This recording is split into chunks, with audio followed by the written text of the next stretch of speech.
উল্লাপাড়ার ১৫৯টি প্রাথমিক বিদ্যালয়ে দীর্ঘদিন ধরে প্রধান শিক্ষক না থাকায় শিক্ষা কার্যক্রমে তৈরি হয়েছে ধীরগতি। বিদ্যালয় পরিচালনা, শিক্ষক সমন্বয়, শিক্ষার্থীদের উপস্থিতি নিশ্চিত করা এবং শিক্ষার গুণগত মান ধরে রাখার মতো গুরুত্বপূর্ণ কাজগুলো এখন সামলাচ্ছেন সহকারী শিক্ষকরা। এমন বাস্তবতায় শিক্ষার্থীরা পাঠগ্রহণ নিয়ে পড়েছেন চরম দুশ্চিন্তায়। আমাদের স্কুলে যেহেতু স্যার কম, তাই আমাদের ক্লাসটা একটু বেশি ভালো হচ্ছে না। আমাদের স্কুলে একজন শিক্ষক না থাকায় আমাদের স্কুলে পড়াশোনায় সমস্যা হচ্ছে।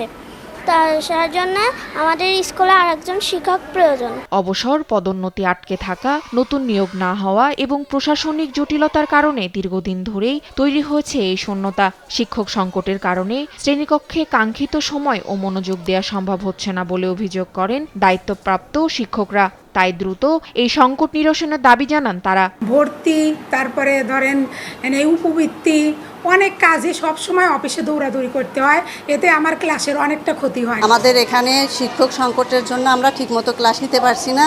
আমাদের প্রধান শিক্ষক ভারপ্রাপ্ত হিসেবে আছেন, কিন্তু আমাদের ক্লাসগুলো নেওয়া আমাদের খুবই কষ্ট হচ্ছে। দেখা যায় যে তার ক্লাসও নিতে হয়, আবার অফিসের কাজ আছে, এর দিক থেকে আমাদের খুবই সমস্যা। আর একটা টিচার হইলে আমাদের খুব ভালো হয়।